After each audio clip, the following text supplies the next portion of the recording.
Jusqu'à 9h, Good Morning Business. Effectivement, nous sommes en direct de Genève avec Alexandre de Juniac, président, directeur général des compagnies aériennes, de l'association, en tout cas du transport aérien. Bonjour Alexandre, malheureusement, encore des mauvaises nouvelles aujourd'hui. On vient de voir les résultats d'Air France, moins 1,4 milliard d'euros au troisième trimestre. Air France qui nous dit que ça va encore se dégrader parce qu'effectivement l'Europe se confine. Et donc l'Europe, mais aussi le reste du monde, risque de s'enfoncer encore plus dans un arrêt du transport aérien.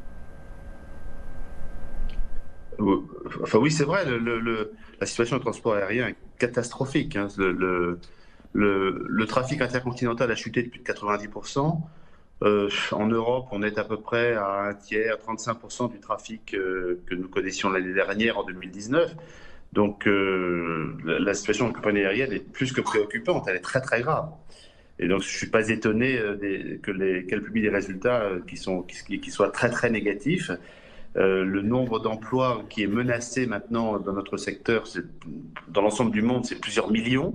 Donc c'est vraiment une situation exceptionnellement grave et difficile. C'est pour ça que nous demandons encore l'aide des gouvernements. Ouais, et en plus, ce qui est vraiment inquiétant, c'est qu'on espérait un rebond, même si on n'avait pas beaucoup d'illusions sur 2021. Et ce que IATA a dit, c'est que certainement, il va falloir revoir à la baisse les perspectives de redémarrage du transport aérien l'an prochain. Oui, c'est vrai. Nous avons publié successivement plusieurs prévisions pour la fin 2020 et puis pour 2021, et nous avons dû à chaque fois les dégrader, puisque en réalité ce qui se passe, c'est qu'après une légère amélioration en juillet, août, à la fin août et en septembre, le trafic est retombé à des niveaux que j'ai évoqués tout à l'heure. D'une part, et d'autre part, ce qu'on voit, c'est que les gouvernements n'ont pas ouvert les frontières. En réalité, elles sont juridiquement ouvertes, mais comme il y a des mesures de restriction au voyage, et notamment des mesures de quarantaine, les passagers ne voyagent pas. On a fait une petite simulation. Quand il y a un risque ou quand il y a une mesure de quarantaine, soit dans le pays de destination, soit au retour, quand vous revenez, les réservations chutent de 100%. Donc c'est simple, c'est une dissuasion totale au fait de voler en avion, les mesures de quarantaine. C'est pour ça qu'on propose de les remplacer par un test systématique des passagers à l'aéroport de départ, de manière à éviter évidemment le risque de transmission du virus d'un pays à l'autre ou d'une région à l'autre. Mais regardez Alexandre de Juniac, qu'on attendait, le gouvernement par exemple en France avait promis que les tests seraient effectivement, les tests salivaires, qui sont beaucoup plus rapides, seraient en place dans les aéroports français, parisiens à la fin du mois. C'est pas le cas parce qu'il n'y a pas eu encore toutes les autorisations réglementaires. C'est ce que dit par exemple l'aéroport de Paris. Qu'est-ce qu'on attend ? Alors, quand on propose la mise en œuvre de tests systématiques, d'abord on se fonde sur des tests qui sont des tests dits antigènes. Donc vous avez vu qu'ils sont maintenant disponibles et produits par millions par jour. Ils sont extrêmement rapides, c'est-à-dire qu'on a les résultats en à peu près 15 minutes.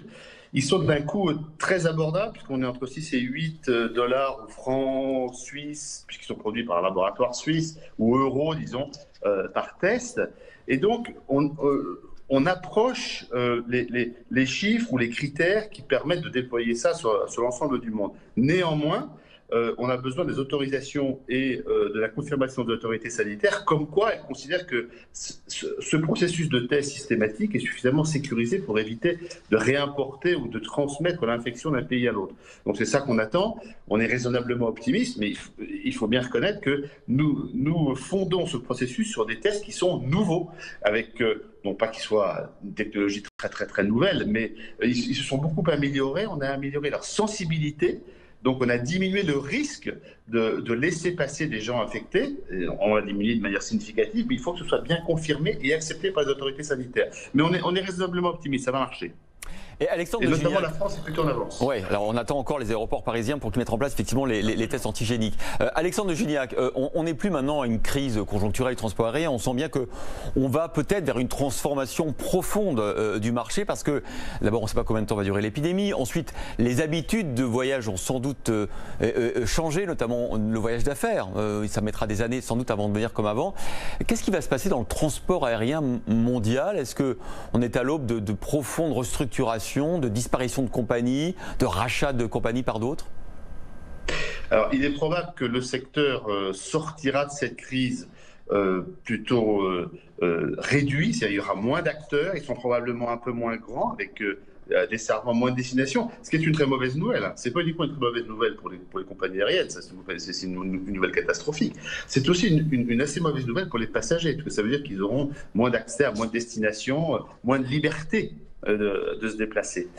Donc un secteur plus réduit, probablement moins d'acteurs, avec des rachats ou voire des disparitions, avec des faillites dont un certain nombre sont déjà intervenus, hein, comme vous le savez. Et puis, par ailleurs, les habitudes de voyage vont-elles changer? On ne pense pas fondamentalement. D'abord, tout ce qui est personnel va rester. On voit d'ailleurs en Chine, lorsqu'on réouvre le marché domestique chinois est réouvert, on a atteint des chiffres de trafic qui sont entre 90 et 95% de ce qu'ils étaient l'an dernier. Donc, l'appétit de voyage, il est là. Pour des raisons personnelles. C'est vrai que pour le voyage, le motif affaires, hein, le voyage business, là, il y a un risque qu'on mette un petit peu de temps avant de retrouver les niveaux de 2019. Mais moi, je pense qu'on le retrouvera. Les outils électroniques sont formidables, très utiles. Ça ne remplace pas complètement le fait d'aller voir son partenaire, de lui serrer la main, de visiter son usine, de rencontrer des équipes, quelque part. Ben on l'espère et on croise les doigts, Alexandre de Gignac. En attendant, il va falloir passer cette zone de forte tempête pour le transport aérien avec, vous le disiez, sans doute les États qui vont devoir de nouveau aider mieux les compagnies aériennes. Alexandre de Gignac, merci beaucoup d'avoir été dans Good Morning Business ce matin. Et tout de suite, on va retrouver Culture Geek et Commerce 2.0 dans quelques instants.